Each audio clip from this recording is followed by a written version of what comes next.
Hello friends, welcome to സിൽസ് റൂട്ട്. നമ്മൾ ഇന്നത്തെ വീഡിയോ ആരംഭിക്കുകയാണ്. എൻ്റെ പേര് രഞ്ജിത്ത് കൃഷ്ണൻ. നമ്മളുടെ ചാനൽ സബ്സ്ക്രൈബ് ചെയ്തിട്ടില്ലാത്ത ആൾക്കാർ സബ്സ്ക്രൈബ് ചെയ്യുക, അതേപോലെ തന്നെ ബെൽ ഐക്കൺ എനേബിൾ ചെയ്യുക. അപ്പോൾ എല്ലാവർക്കും എല്ലാ നോട്ടിഫിക്കേഷനും പെട്ടെന്ന് തന്നെ നിങ്ങൾക്ക് കിട്ടട്ടെ. ഇന്നലെ ഞാൻ ഒരു കാര്യം പറഞ്ഞു നിർത്തിയിരുന്നു.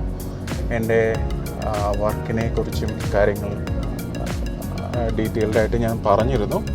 അപ്പോൾ അതിൻ്റെ ബാലൻസ് എന്നുള്ള രീതിയിൽ നമ്മൾ ബാക്കിയുള്ള വീഡിയോസ് നമുക്ക് കാണാം. എൻ്റെ ഭാവി പരിപാടികളെ പറ്റിയും ഒക്കെ ഞാൻ അതിനകത്ത് കുറച്ച് പറഞ്ഞിട്ടുണ്ടായിരുന്നു. അപ്പോൾ അതിൻ്റെയൊക്കെ ബേസിൽ വരും ദിവസങ്ങളിൽ തന്നെ നിങ്ങൾക്ക് കാണാവുന്നതാണ്. കൂടുതലും ഇൻ്റർനാഷണൽ യാത്രകളിലേക്കൊക്കെയാണ് പോകുന്നത്.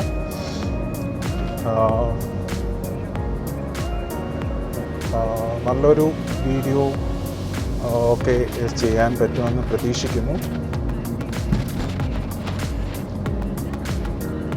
അപ്പോൾ ഞാൻ ഏകദേശം 13 വർഷത്തെ എക്സ്പീരിയൻസ് കോർപ്പറേറ്റിൽ ഒഫീഷ്യലി കോർപ്പറേറ്റർ ഇതിൽ കാണിച്ചിട്ടുണ്ട്. 13 വർഷത്തെ എക്സ്പീരിയൻസ്. ശരിക്കും പറഞ്ഞാൽ ടോട്ടൽ 16 വർഷത്തെ എക്സ്പീരിയൻസ് ഉണ്ട്. 3 വർഷത്തെ എക്സ്പീരിയൻസ് ഞാൻ എങ്ങും കാട്ടിയിട്ടില്ല. കാരണം അത് വേറെ ഇതിലാണ്. ഞാൻ പറഞ്ഞല്ലോ, ഇന്നലെ തന്നെ ഞാൻ പറഞ്ഞിരുന്നു അനിമേഷനിലാണ് വർക്ക് ചെയ്തിരുന്നതെന്ന് ഞാൻ പറഞ്ഞിട്ടുണ്ടായിരുന്നു. അപ്പോൾ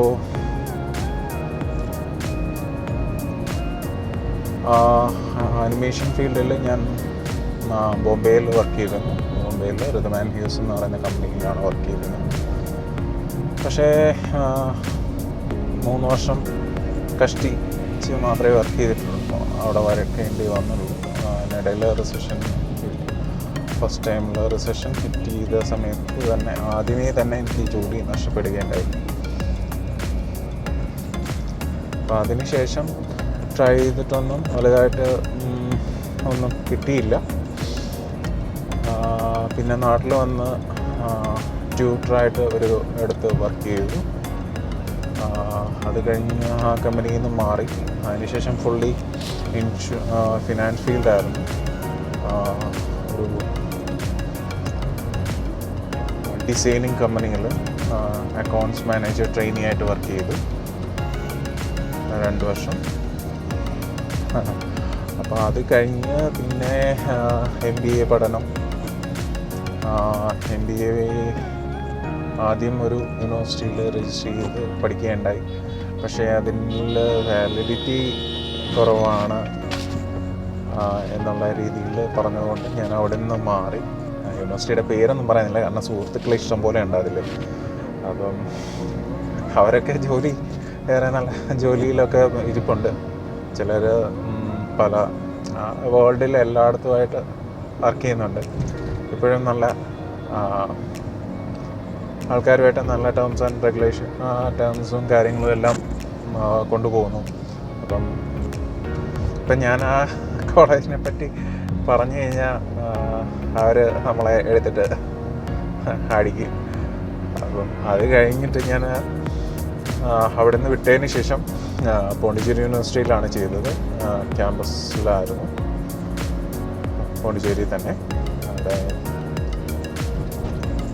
അവിടുന്ന് ഞാൻ 2013 MBA കംപ്ലീറ്റ് ചെയ്തു. 2012 തൊട്ട് കാരണം നമ്മളുടെ ഡിഗ്രി സർട്ടിഫിക്കറ്റൊക്കെ വരാൻ കുറച്ച് താമസമാണ്. 2013 ജൂണിലൊക്കെയാണ് ഡിഗ്രി സർട്ടിഫിക്കറ്റ് വന്നത്. അപ്പോൾ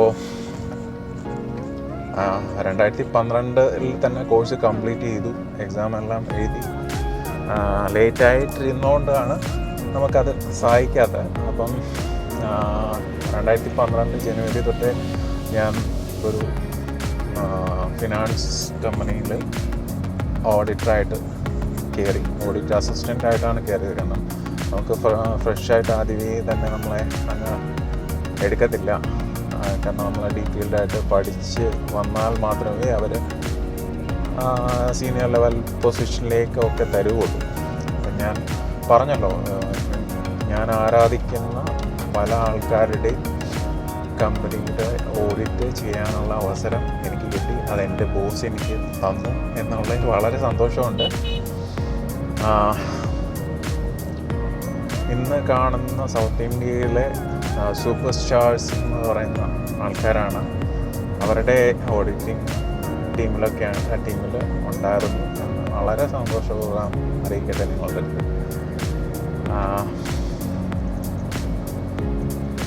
അപ്പം സൂപ്പർ സ്റ്റാർസ് എന്ന് പറയുമ്പം ഒബ്വിയസ്ലി നിങ്ങൾക്ക് ഒരു ഇത് കാണും, ഏത് സൂപ്പർ സ്റ്റാറാണ് എന്നുള്ള. ഒബ്വിയസ്ലി എൻ്റെ ആരാധനാമൂർത്തിയായ, ശരിക്കും പറഞ്ഞാൽ കൊച്ചിലേ തൊട്ടേ ഞാൻ ഇഷ്ടപ്പെടുന്ന 2 വ്യക്തിത്വങ്ങൾ. അതായത് ഒരാളെ പറഞ്ഞു കഴിഞ്ഞാൽ ആളുടെ ഫാനാണോ എന്നുള്ള രീതിയിൽ ചോദിക്കും. അപ്പം ഒരാളെ മാത്രമല്ല, 2 പേരെയും പറയണം. മോഹൻലാൽ ആൻഡ് മമ്മൂട്ടിയാണ്. അവരുടെ ഓഡിറ്റേഴ്സാണ്, ഇൻ്റർണൽ ഓഡിറ്റർ ടീമിലാണ് ഞാൻ ഉണ്ടായിരുന്നത്. അപ്പം ഒബ്വിയസ്ലി കമ്പനിയുടെ പേര് നിങ്ങൾക്ക് മനസ്സിലാവും, പക്ഷേ ഞാൻ കമ്പനിയുടെ പേര് പറയുന്നത് കാരണം അത് പറയാൻ പാടില്ല എന്നുള്ളതുകൊണ്ടാണ്. അപ്പം അതിൽ 2 വർഷത്തോളം ഞാൻ വർക്ക് ചെയ്തിരുന്നു. അതിൽ എൻ്റെ കൊളീഗ്സായിട്ടുള്ള മനോജേട്ടനായിരുന്നു നമ്മുടെ എല്ലാ ടീമിൻ്റെയും ബോസ്. അതിനുശേഷം പ്രദീപ് കുമാർ, പുള്ളി എൻ്റെ ബ്രദറാണ്, ഫസ്റ്റ് കസിൻ ബ്രദറാണ്. പുള്ളി ചാർട്ടേഡ് അക്കൗണ്ടൻ്റ് ആണ് വർക്ക്. ആളുടെ ഒക്കെയാണ്. ഞാനിപ്പം ആ സ്ഥലവും ചേട്ടൻ വർക്ക് ചെയ്യുന്ന സ്ഥലവും കൂടെ പറഞ്ഞു കഴിഞ്ഞാൽ എല്ലാവർക്കും മനസ്സിലാവും. ഒരുവിധമുള്ള ആൾക്കാർക്ക് ഇപ്പം തന്നെ മനസ്സിലായി കാണും എന്ന് ഞാൻ പ്രതീക്ഷിക്കുന്നു. അതുകൊണ്ട് കൂടുതലായിട്ട് ഇതൊന്നും പറയാനില്ല. ശരിക്കും പറഞ്ഞാൽ ഒരു 2 വർഷം ഞാൻ ശരിക്കും പഠിക്കേണ്ട കാര്യങ്ങൾ പഠിച്ചു, എങ്ങനെയാണ് ചെയ്യേണ്ടത്. പക്ഷേ അതിനുശേഷമാണ് അന്നൊക്കെ സെയിൽസ് ടാക്സ് സംഭവങ്ങളും എല്ലാം ഉണ്ടായിരുന്നു. അക്കൗണ്ടൻസിന് വലുതായിട്ട് ജോലി ഉണ്ടായിരുന്നു. എല്ലാ ചാർട്ടേഡ് അക്കൗണ്ടൻസിനായിരുന്നു ഏറ്റവും കൂടുതൽ ജോലി ഉണ്ടായിരുന്നു, ജോലി എടുക്കേണ്ടിയിരുന്നത് ആ ഒരു ടൈമിൽ. ഇപ്പം GST ഒക്കെ വന്നതുകൊണ്ട് വലുതായിട്ട് ചാർട്ടേഡ് അക്കൗണ്ടൻസിന് ജോബ് ഇല്ല എന്നുള്ളതാണ് വാസ്തവം. അവർക്ക് കുറച്ചൊരു ടെക്നിക്കലായിട്ട് ഒരു നോളേജ് അവർക്ക് പറഞ്ഞു കൊടുക്കുക എന്നുള്ള ഒരു ഇത് മാത്രമേ ഉള്ളൂ. ടെക്നിക്കൽ നോളേജായിട്ടുള്ള കാര്യങ്ങളെല്ലാം പറഞ്ഞു കൊടുക്കുക, അങ്ങനെ വേണ്ട സപ്പോർട്ട് കൊടുക്കുക. പിന്നെ ഫൈനലി ഓഡിറ്റ് ചെയ്യുന്ന സമയത്ത്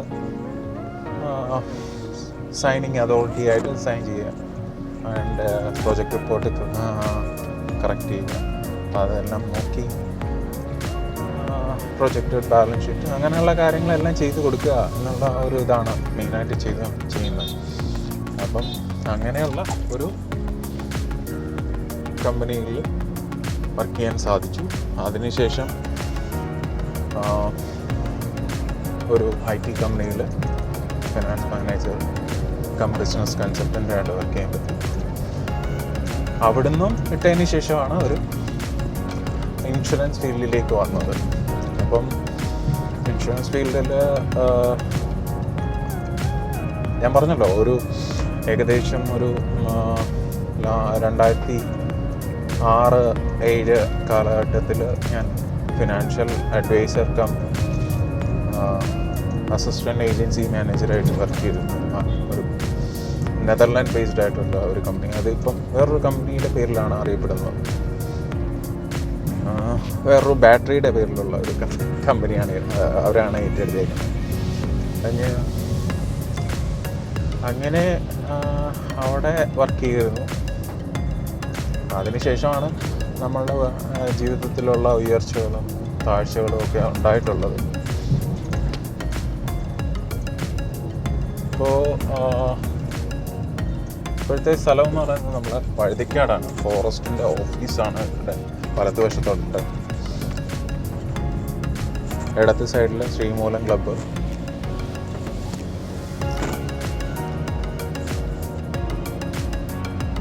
ഇവിടെ വലത്ത് സൈഡിൽ ഒരു അമേരിക്കൻ കമ്പനിയാണ് ഇൻവെസ്റ്റ്നെറ്റ് എന്ന് പറയും. ഫിനാൻഷ്യൽ സോഫ്റ്റ്വെയർസൊക്കെ യൂസ് ചെയ്യുന്ന, ഡിസൈൻ ചെയ്യുന്ന ഒക്കെ ഉള്ള കമ്പനിയാണ്, US ബേസ്ഡ് ആണ്.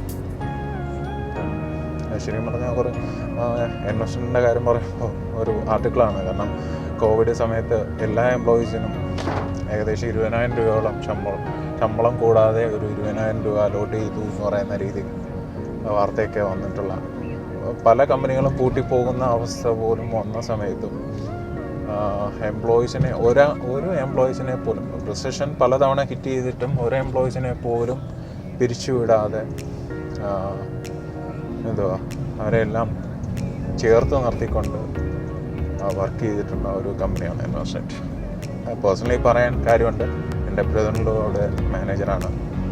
അപ്പോൾ അതൊക്കെയാണ് കാര്യങ്ങൾ. അപ്പം ഇന്നലെ നമ്മൾ വന്ന സ്ഥലത്തേക്ക് തന്നെയാണ് വരുന്നത്. കാരണം എന്താണെന്ന് വെച്ച് കഴിഞ്ഞാൽ ഇതിന് മുന്നേ നമ്മൾ ഇന്നലെ വന്ന സമയത്ത് അവിടെ കറണ്ടൊന്നും ഇല്ലായിരുന്നു. അപ്പം അതുകൊണ്ട് വർക്കുകളും ഒന്നും അവർക്ക് ചെയ്യാൻ പറ്റിയില്ല.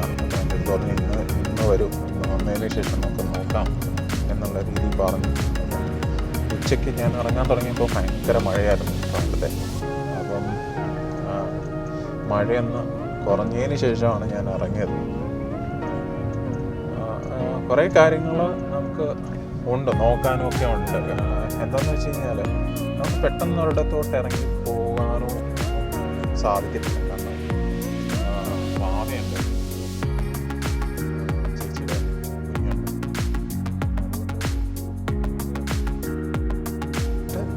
എല്ലാം തീർത്തിട്ട് നമുക്ക് ബാലൻസ് വരാം. ഓക്കെ,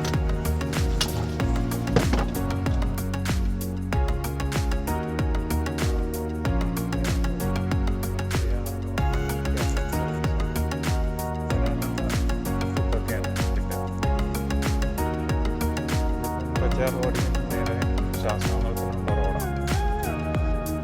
ഇതിൽ പല ടോപ്പ് ഓഫീഷ്യൽസ് താമസിക്കുന്നുണ്ട്. പഴയൊരു സുപ്രീം കോടതി ജഡ്ജിൻ്റെ വീട് ഈ സൈഡിൽ, റൈറ്റ് സൈഡിലാണ്.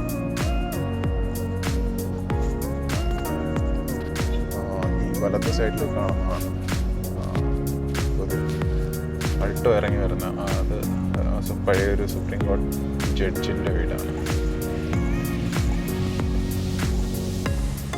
അങ്ങനെ ശാസ്ത്രങ്ങളും ജംഗ്ഷൻ ആകുന്നു. ഇത് രാജാ കേശവദാസിൻ്റെ ഒരു NSS ഹയർ സെക്കൻഡറി സ്കൂളാണ്. അങ്ങനെ നമ്മൾ ശാസ്ത്രമംഗലം ജംഗ്ഷനിലെ അരയാൽ വൃക്ഷത്തിൻ്റെ അടുക്കെത്തി. അരയാലാണോ ആകെയാണോ എന്നറിയില്ല. എന്തായാലും അരയാലെ തൊട്ടടുത്തുണ്ട്. ഇടത്തെ സൈഡിൽ നാട്ടിൻ്റെ പുതിയ മോനവർ. പണ്ട് ഞങ്ങളുടെ college tandem College of professional studies പലർക്കും അറിയാം. ഇവിടെ ഉള്ള ഒട്ടുമിക്ക ചാർട്ടേഡ് അക്കൗണ്ടൻസ്, ഇപ്പം വന്നിട്ടുള്ള ഒട്ടുമിക്ക ചാർട്ടേഡ് അക്കൗണ്ടൻസും ടാൻഡം കോളേജ് ഓഫ് പ്രൊഫഷണൽ സ്റ്റഡീസിൻ്റെ പ്രോഡക്ട്സാണ്. ഞാനും CA പഠിച്ചിരുന്നു. CAയും കമ്പനി സെക്രട്ടറിയും പഠിച്ചിരുന്നു. കമ്പനി സെക്രട്ടറി മാത്രമാണ് ഇപ്പോഴും മുന്നോട്ട് പോയിക്കൊണ്ടിരിക്കുന്നത്. ഇനി എനിക്ക് ഒരു പ്രൊഫഷണൽ എന്ന് പറയുന്ന ആ ഒരു മൊഡ്യൂൾ മാത്രമേ ഉള്ളൂ ഫിനിഷ് ചെയ്യാനുള്ള. എക്സിക്യൂട്ടീവ് ലെവലെല്ലാം കഴിഞ്ഞു, എല്ലാം കിട്ടി, പേപ്പറെല്ലാം കിട്ടി. അതിങ്ങനെ ഞാനിങ്ങനെ ഫൈനൽ സ്റ്റേജാണ്. അപ്പോൾ അതിങ്ങനെ ഓരോ ദിവസവും എന്താ പറയുക, ഓരോ വർഷവും മാറ്റി വെക്കും. ഇത്ര സമയത്തിനുള്ളിൽ പഠിച്ചെടുക്കണമെന്നോ അങ്ങനെയൊന്നുമില്ല. കാരണം എടുത്താൽ അതിന് വർത്താണ് സംഭവം. പിന്നെ അതിൻ്റെ കൂടെ തന്നെ പല ടൈമിലും ഞാൻ CFAയും CPAയും ഒക്കെ ചെയ്യാൻ നോക്കി. പക്ഷേ എന്താ പറയുക, നമുക്ക് സ്വന്തമായിട്ട് ഒരു ടൈമിലൊന്നും എന്താ പറയുക, ഇത്രയും ഭയങ്കര ഹ്യൂജ് ഫീസാണ്. ഇപ്പം US ഗ്യാപ്പിലായാലും അല്ലെങ്കിൽ UK ഗ്യാപ്പിലാണെങ്കിലും CPO ACCO ഒക്കെ പഠിക്കണമെന്നുണ്ടെങ്കിൽ ശരിക്കും പറഞ്ഞാൽ പാടാണ് ആ ഒരു ടൈമിൽ ഞാൻ പഠിച്ചിരുന്ന സമയത്ത്. അതുകൊണ്ട് ആ ഒരു ടൈമിൽ എഴുതിയെന്നില്ല, രജിസ്റ്റർ ചെയ്തില്ല. ആ ഒരു ടൈമിൽ കമ്പനി സെക്രട്ടറി മാത്രമാണ് ചെയ്തത്. കമ്പനി സെക്രട്ടറി ചെയ്തവരെല്ലാം ഫിനിഷ് ചെയ്തു എന്ന് ചോദിച്ചു കഴിഞ്ഞാൽ എൻ്റെ കൂടെ ചെയ്ത ഒട്ടുമിക്ക ആൾക്കാർ ഫിനിഷ് ചെയ്തിട്ടില്ല എന്നുള്ളതാണ് വാസ്തവം. ആകെപ്പാടെ നമ്മുടെ ഒരു സുഹൃത്തുണ്ട്, പുള്ളി ഇപ്പം പള്ളിയിലച്ഛനാട്ടോ. പുള്ളി മാത്രമാണ് ഫിനിഷ് ചെയ്തിട്ടുള്ളത്. ഇത് വെള്ളയമ്പലമാണ് കേട്ടോ. വെള്ളയമ്പലത്ത് വലത്ത് സൈഡിലുള്ളതാണ് നമ്മുടെ സൂസാപാക്യം ഇരിക്കുന്ന ആർച്ച് ബിഷപ്പിൻ്റെ മന്ദിരം. ഇതിപ്പോൾ നമ്മുടെ രാജവീതിയാണ്. രാജവീതി ഇത് ഇടത്ത് സൈഡിൽ ഇടത്തോട്ടുള്ള റോഡിൽ കൂടെ നേരെ പോകുമ്പോഴാണ് നമ്മുടെ ഇത് ക്രൈസ്റ്റ് സ്കൂളൊക്കെ വരുന്നത്. ഇത് രാജ്ഭവനാണ് റൈറ്റ് സൈഡിൽ കാണുന്നത്. അറിയാമല്ലോ, നമ്മുടെ ഗവർണർ ഓഫ് കേരള പുള്ളി താമസിക്കുന്ന സ്ഥലമാണ്. പിന്നെ ഈ ഇടത്തെ സൈഡിലും ഒക്കെ ഉള്ളത് പഴയ ടൈമിലുള്ള നല്ല കോടീശ്വരന്മാർ, അന്നത്തെ കാലത്തൊക്കെ കോടീശ്വരന്മാരുടെ ആൾക്കാരുടെ വസതികളൊക്കെയായിരുന്നു. ഇപ്പം ഈ ലെഫ്റ്റിൽ കാണുന്നതാണ് ആനീസ് കിച്ചൺ കേട്ടോ. നമ്മുടെ ആനി അറിയാമല്ലോ, പഴയ ആക്ട്രസ്, ഇപ്പോൾ ഷാജി കൈലാസിൻ്റെയൊക്കെ ആനീസ് കിച്ചൺ എന്ന് പറഞ്ഞ ആ ഒരു ഷോപ്പാണത് കണ്ടത്.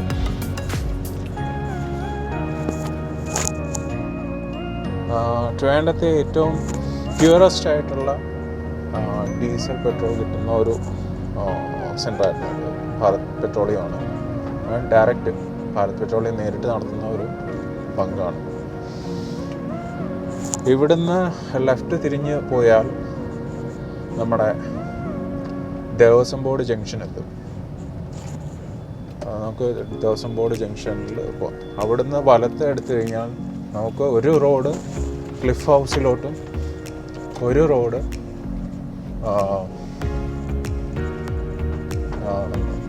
നമ്മളെ ഇങ്ങോട്ട് ഡാമൂടോട്ടോ അല്ലെങ്കിൽ കുറവങ്കോണത്തിനോ ഒക്കെ നമുക്ക് പോകാൻ പറ്റും.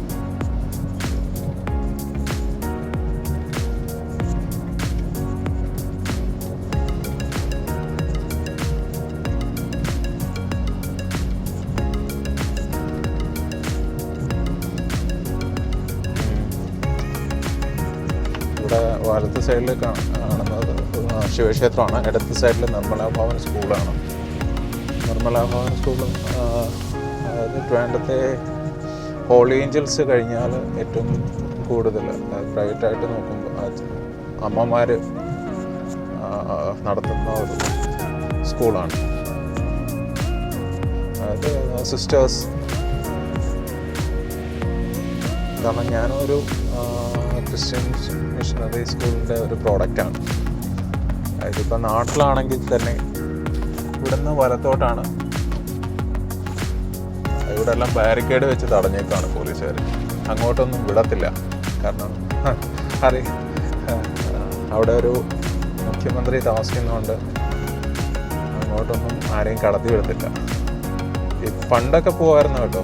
ഇപ്പം അച്യുതാനന്ദൻ സഖാവ് മുഖ്യമന്ത്രിയായിരുന്ന സമയത്ത്, കെ നായനാ സഖാവ് മുഖ്യമന്ത്രിയായിരുന്ന സമയത്തൊക്കെ, അതായത് കെ ആൻ്റണി ആയാലും സാറായാലും, അതേപോലെ തന്നെ നമ്മുടെ ഉമ്മൻചാണ്ടി സാറാണെങ്കിലും ഒക്കെ താമസിച്ചിരുന്ന സമയത്തൊക്കെ അവിടോട്ടൊക്കെ പോവാം.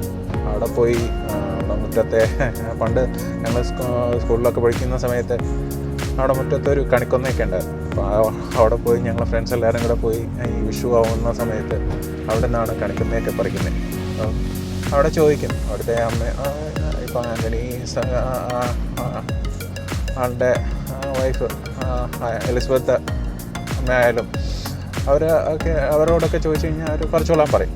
പക്ഷേ ഇന്ന് അവസ്ഥ മാറി കേട്ടോ. ഇപ്പം സൂപ്പർ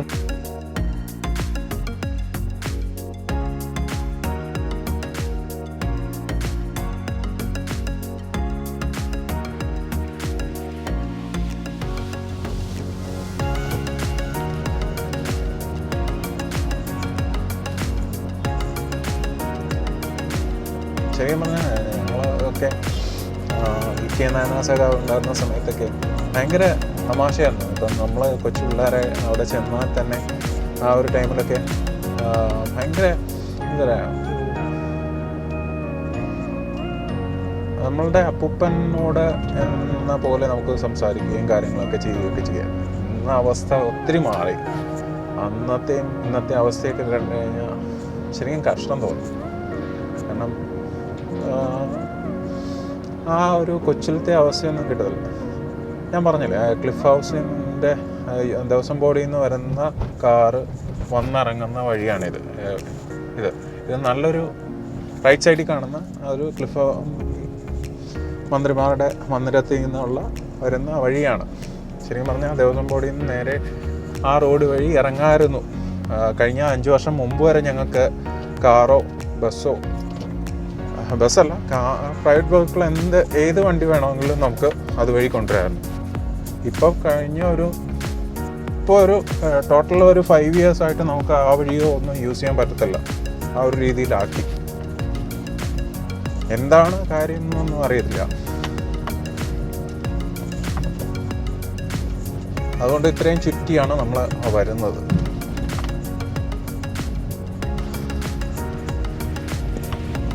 ഇവിടെയൊക്കെ നമ്മൾ പണ്ട് കളിച്ചു വളർന്നിട്ടുള്ള ഏരിയയാണ്. കാരണം എൻ്റെ സുഹൃത്തിൻ്റെ വീട് ഇവിടുന്ന് വലത്തോട്ട് പോകുമ്പോഴാണ്. പിന്നെ ഒത്തിരി വഴികളുണ്ട് ഇതുവഴിയൊക്കെ. അവൻ ഖത്തറിലായിരുന്നു. അപ്പോൾ അവനെ ആകെപ്പാടെ ഇപ്പോഴും ടച്ചിലുണ്ട്. ഇപ്പം സ്കൂൾ ടൈം തൊട്ടേ ടച്ചിലുള്ള ഞങ്ങളുടെ ഒരു 6-അംഗ സംഘമുണ്ട്. ഇപ്പോഴും നല്ല തിക്ക് ഫ്രണ്ട്സാണ്. പിന്നെ അതേപോലെ തന്നെ ഒരു ഫ്രണ്ട് ഡോക്ടറാണ്, പെരുക്കട ഗവൺമെൻറ് ഹോസ്പിറ്റലിൽ ഡോക്ടറാണ്. അവനിങ്ങനെ പീഡിയാട്രീഷ്യൻ ആകണം, MD ചെയ്യണമെന്നൊക്കെ പറഞ്ഞുകൊണ്ട് ഇങ്ങനെ ഇരിപ്പുണ്ട്. ഞങ്ങളുടെ പഴയ പെയിൻറ്ററാണ്. സ്കൂൾ ടൈമിലൊക്കെ ഞങ്ങളുടെ ബെസ്റ്റ് ബഡ്ഡി എന്നൊക്കെ പറയാം. കാരണം എന്ത് സപ്പോർട്ടുമാണ്. എൻ്റെ അച്ഛൻ്റെ ഫ്രണ്ടിൻ്റെ മകൻ കൂടിയാണ് പുള്ളി. പേര് മുഹമ്മദ് ഷിജി എന്ന് പറയും. സ്കൂൾ ഫസ്റ്റൊക്കെ ആയിരുന്നു.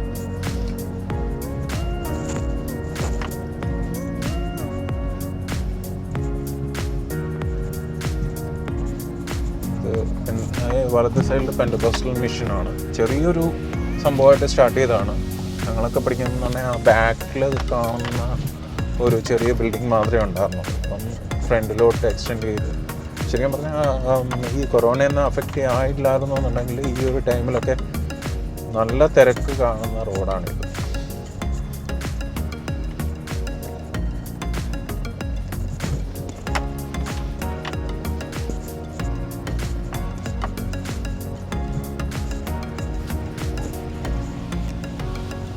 നമ്മൾ നേരെ പ്ലാമൂട് വന്നു. കുറച്ച് കറങ്ങിയാണ് വന്നത്. കാരണം കുറച്ച് കാര്യങ്ങളെല്ലാം നിങ്ങളുടെ അടുത്തെല്ലാം കാണിക്കണമല്ലോ. എൻ്റെ ട്രിവാൻഡ്രം എങ്ങനെയാണ് ഇരിക്കുന്നതെന്നൊക്കെ കാണിക്കണം. പല ആൾക്കാരും യൂട്യൂബിൽ വ്ളോഗ് ചെയ്യുന്ന പലരും കാണിച്ചിട്ടുള്ള ഏരിയകളിലൊക്കെ തന്നെയാണ്. പിന്നെ ഇവിടുത്തെ ഏറ്റവും നല്ല എന്താ പറയുക, ഒരു ഇപ്പം പ്ലാമൂടാണ്, ഫ്രീ ലെഫ്റ്റാണ്. സെൻറ്റ് മൈക്കിൾസ് എന്ന് പറയുന്ന ബേക്കറി പണ്ടോട്ടേ ഉള്ള ഈ മൂലയ്ക്ക് ഉള്ള ഒരു ബേക്കറിയാണ്.